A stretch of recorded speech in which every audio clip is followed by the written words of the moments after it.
a cyclist and Trump's motorcade in Sterling on Saturday. Brendan SmialowskiAFPGetty Images. The departure of President Trump's motorcade from his Sterling, VA, golf club on Saturday afternoon was chronicled as douchey and minutely as the retreat of some great army.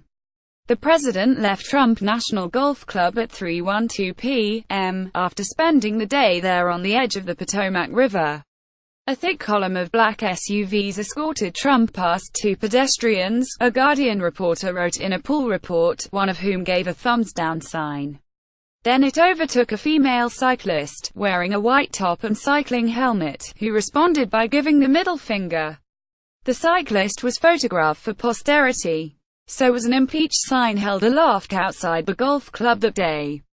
On Twitter, Voice of America reporter Steve Herman offered his account as eyewitness to the following events. The cyclist flipped off at POTUS a second time when the motorcade halted at the traffic light, he wrote. No, we do not know her name. Nor does anyone know if Trump, behind bulletproof windows, had seen either of the cyclist's street-side salutes. But with knowns and unknowns thus established, the world set about interpreting a middle finger's significance. Newsweek wrote, perhaps speculatively, that to flip off the President of the United States seemed to be the cyclist's single-minded goal.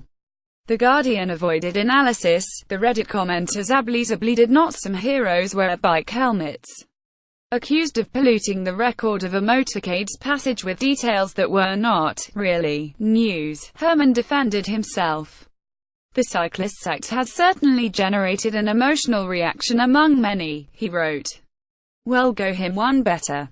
That fleeting, vulgar indignity to the world's most powerful person was not just news, but a historical tradition. 2001 A man throws an egg at Bill Clinton. Former President Bill Clinton had not been gone from the White House 3 months when, as ABC News reported, he walked out of an antique store in Poland and was hit on the arm with an egg.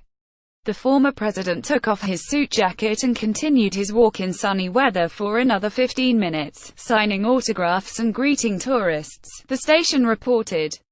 Meanwhile, security forces wrestled the teenage egger to the ground. It was good for young people to be angry about something, Clinton remarked, his spokeswoman later told reporters. The Bush years ducked shoes and flipped birds. The most memorable indignity an American president suffered in the modern era may belong to George W. Bush, whose 2008 news conference at a Baghdad palace was interrupted when an Iraqi TV reporter took his shoes off and flung them at the lectern. This is a goodbye kiss from the Iraqi people, dog, Muntadar al-Zaidi yelled as Bush ducked the first shoe. This is for the widows and orphans and all those killed in Iraq, he yelled as the second shoe followed. Like Clinton did his egging, Bush took his shoeing in good humor. It has got to be one of the most weird moments of my presidency, he later reflected. He didn't mention an incident 2 years earlier, in some ways no less weird. Bush was riding in his presidential motorcade through Seattle, as Trump would 2 years later in Sterling. The president amused himself by waving at a fleet of school buses, of children returning from a field trip to the zoo. The president was having a great time. He was waving at everybody. He waved at the kids. Rep. Dave Reichert Wash later recounted, according to the Associated Press. The sad part of it is, though, we got to the last bus, and I won't tell you which school district this was. The bus driver flipped the president off.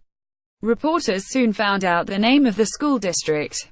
Despite protesting that only the president, not the children, had seen her middle finger, the bus driver was fired. President Obama and the comforts of heckling. A few months into his presidency, Barack Obama addressed Congress, wagging his finger at U.S. senators and representatives as he spoke of his plans for immigration reform. The reforms I am proposing would not apply to those who are here illegally, Obama told Congress. You lie, Rep. Joe Wilson RSC, yelled from his seat. Ooh, exclaimed a chorus. It's not true, Obama said, and went on with his speech. If the 44th president lacked for projectiles and obscenities, hecklers balanced out the deficit, so many hecklers that in Obama's second term he told an aunt of college students, I wouldn't feel comfortable if I didn't have at least one. Maybe Obama took solace in tradition.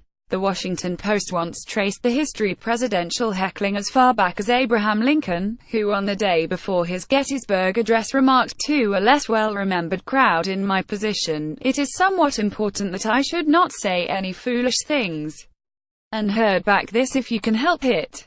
A century and a half later, President Trump may be less sanguine about mockery. We don't know if he saw the bird flip on Saturday, or what he thought of it if he did.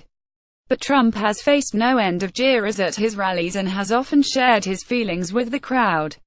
"I'd like to punch him in the face," he said last year, for example. Read more. Could Donald Trump be held legally responsible for inciting violence at his rallies? Trump mocked Obama for bowing to a Saudi king. And then CNN broke news in the Russia probe. Roger Stone's resulting rant got him yanked off Twitter.